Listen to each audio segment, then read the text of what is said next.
அவர் நிறைவுக்கு முன் எழுதியது மதத்தில் புரட்சி செய்த மகான் ராமானுஜர் பற்றிதான். அந்த மகான் பிறந்த திருப்பெரும்புதுரையும் உள்ளடக்கிய பரப்புரை கூட்டமா இது அமைஞ்சிருக்கு.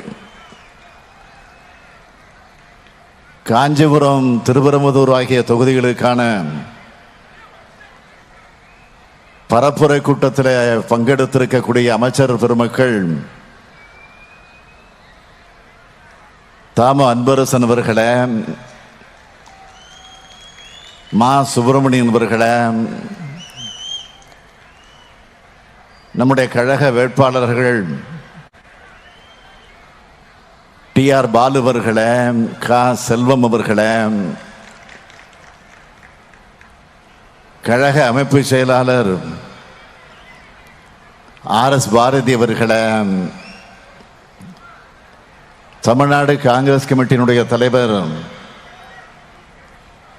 என்னுடைய இனிய சகோதரர் செல்வ பெருந்தகவர்களே,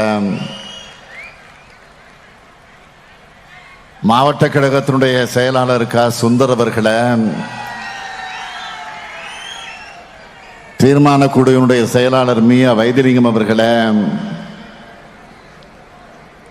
சட்டமன்ற உறுப்பினர்கள்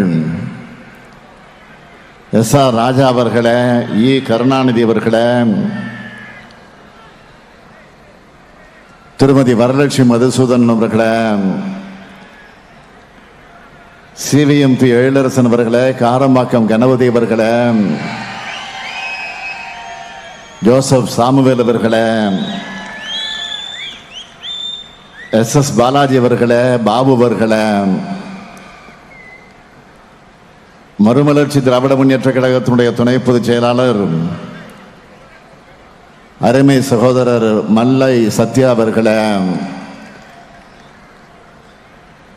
மனிதநேய கட்சியினுடைய துணை பொதுச் செயலாளர் யாகூப் அவர்களே, இந்திய கம்யூனிஸ்ட் கட்சியை சேர்ந்த பீம்ராவ் அவர்களே, மாண்புமிகு மேயர் வசந்தகுமாரி, மகாலட்சுமி உள்ளிட்ட உள்ளாட்சி அமைப்புகளின் பிரதிநிதிகளே, குன்றத்தூர் ஒன்றிய கழகத்தினுடைய செயலாளர் படப்பை மனோகரன் உள்ளிட்ட ஒருங்கிணைந்த காஞ்சிபுரம், சென்னை மாவட்ட நிர்வாகிகளே, இந்திய கூட்டணி கட்சிகளின் நிர்வாகிகளே, தொண்டர்களே, தோழர்களே, செயல் வீரர்களே, பத்திரிகை மற்றும் ஊடகத்துறை சார்ந்த நண்பர்களே, வணக்கத்திற்குரிய வாக்காளர் பெருமக்களே, என் உயிரோடு கலந்திருக்கக்கூடிய தலைவர் கலைஞரின் உயிரினும் உயிரான அன்பு உடன்பிறப்புகளே,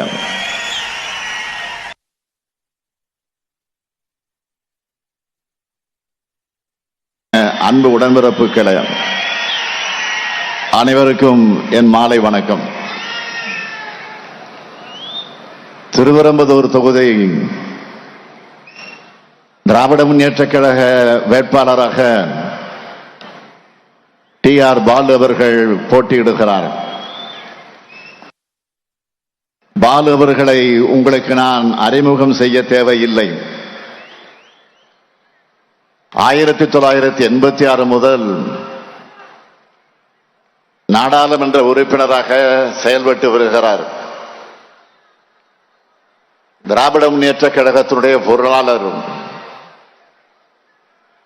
17 வயதில் தீவிர அரசியலுக்குள் நுழைந்து இன்று வரை ஒரே கொடி, ஒரே இயக்கம், ஒரே தலைமை என்று பாதை மாறாத பயணமாக தனது கொள்கை பயணத்தை அமைத்துக் கொண்டவர். 3 முறை ஒன்றிய அமைச்சராக பதவியேற்று 12 ஆண்டுகள் இருந்திருக்கிறார்கள். அவர் சாதனைகளை சொல்ல எனக்கு நேரம் போதாது. அதை அவரே புத்தகமாக போட்டிருக்காரு. அத்தகைய பாலுவை நாடாளுமன்றத்திற்கு அனுப்பி வைக்க வேண்டியது உங்க கடமை. என் கழுதக நண்பர் டி.ஆர். பாலு அவர்களுக்கு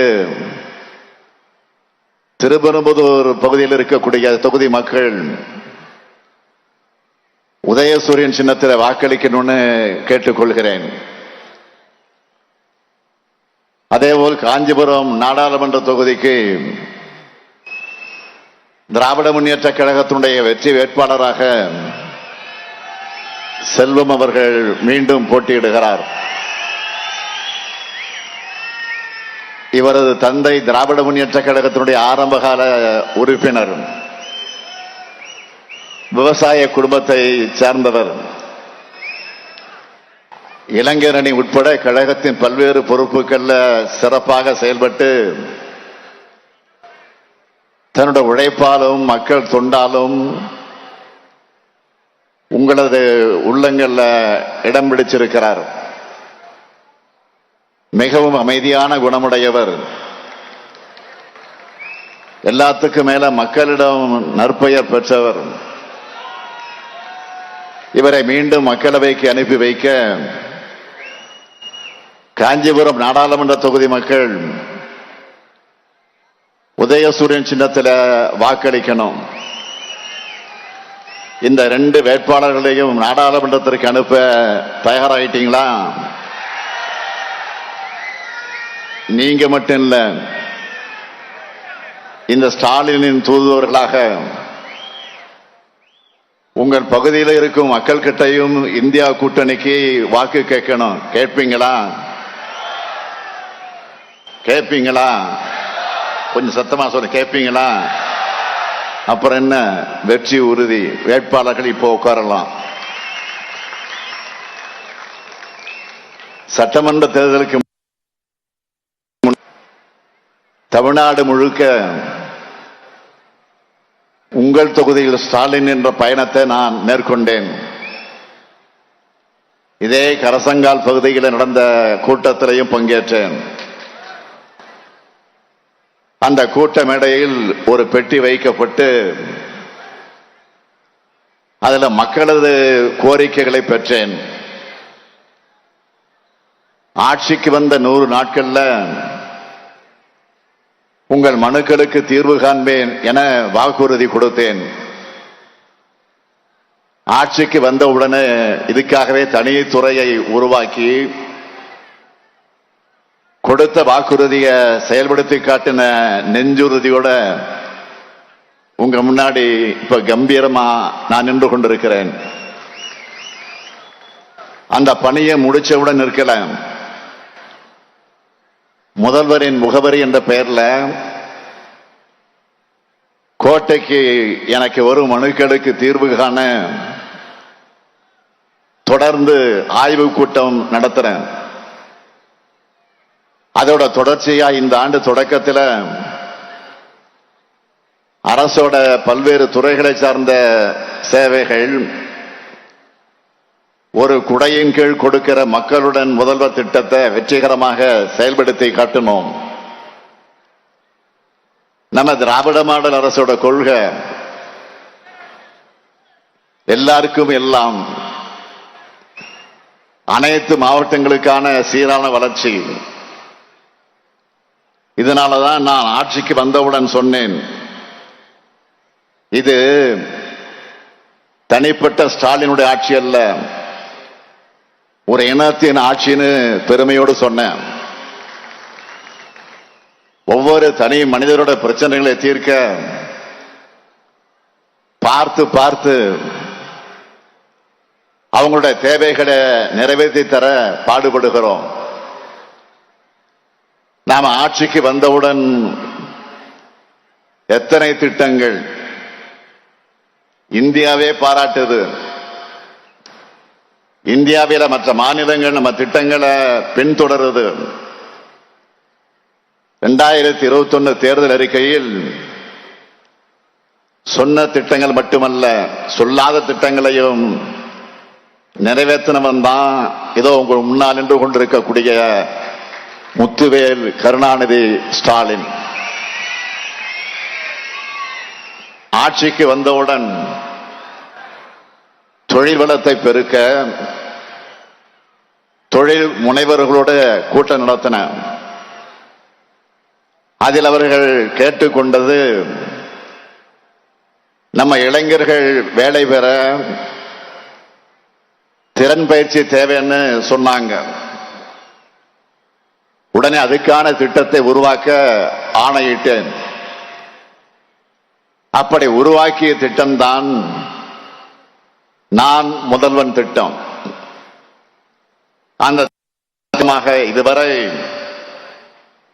28 லட்சம் இளைஞர்களுக்கு திறன் பயிற்சி வழங்கி இருக்கிறோம். திட்டத்தை செயல்படுத்துறது மட்டுமல்ல,